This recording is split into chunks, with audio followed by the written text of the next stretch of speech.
Hello and welcome to another episode of Historical Churches here on SAR Histories, where in this episode we will be visiting All Saints Church, Church Leigh, Staffordshire.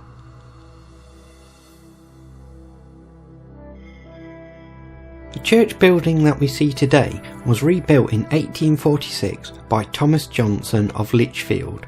The rebuild incorporated part of the original medieval tower and is built of ashlar stone with slate roofs and coped verges at a cost of £6,272.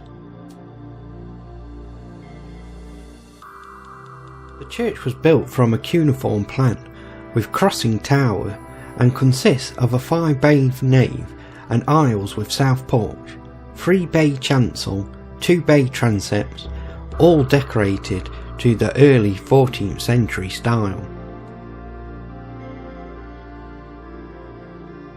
The Domesday Book of 1086 lists Church Leigh as being part of the lands held by the Abbey of St Mary of Burton and was worth 40 shillings, but there is no mention of a church.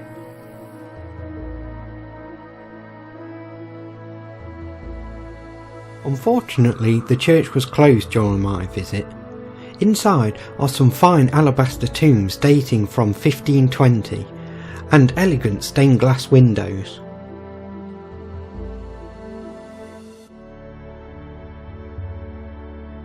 The churchyard overlooks a picturesque low valley to the south.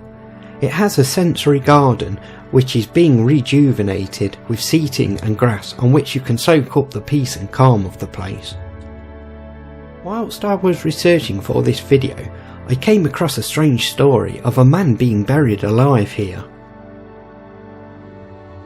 Charles Blood was a local man, born in 1844. He lived at Bent Farm, Leigh, and died of heart trouble in 1909 at the age of 65. The funeral went well and the mourners began to leave the churchyard as the undertaker, Henry Alcock, began to fill in the grave.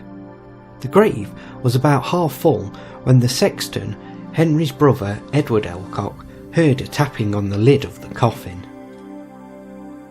They stopped digging at once and listened carefully. The knocking happened again and immediately Edward Alcock ran to find a doctor, whilst the rest quickly dug the coffin back up. The coffin was lifted from the grave and carried into the churchyard, and the undertaker Henry prised open the lid of the coffin. After a thorough examination by the doctor, it was confirmed that there were no signs of life. He also stated that Charles Blood was definitely dead when he was placed into the coffin. The undertaker and sexton were later interviewed. This is what they said. When I took the lid off, I found things were as when I screwed it down, with the exception that the hands, which had been placed on the abdomen, were forced against the lid.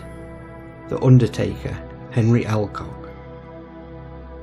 Edward Alcock, the sexton, said, "The tap sounded as if someone was knocking on an empty box.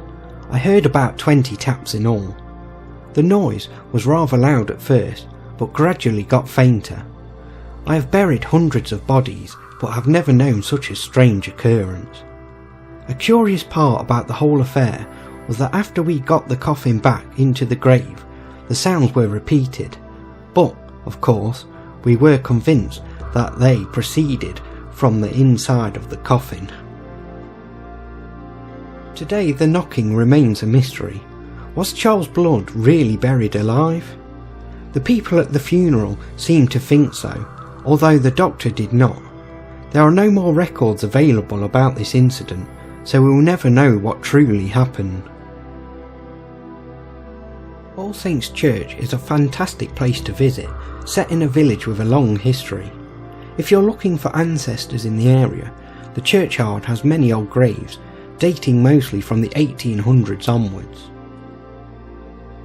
If you have enjoyed this episode, please like and subscribe, and I'll see you all next time for more historical churches. Until then, goodbye.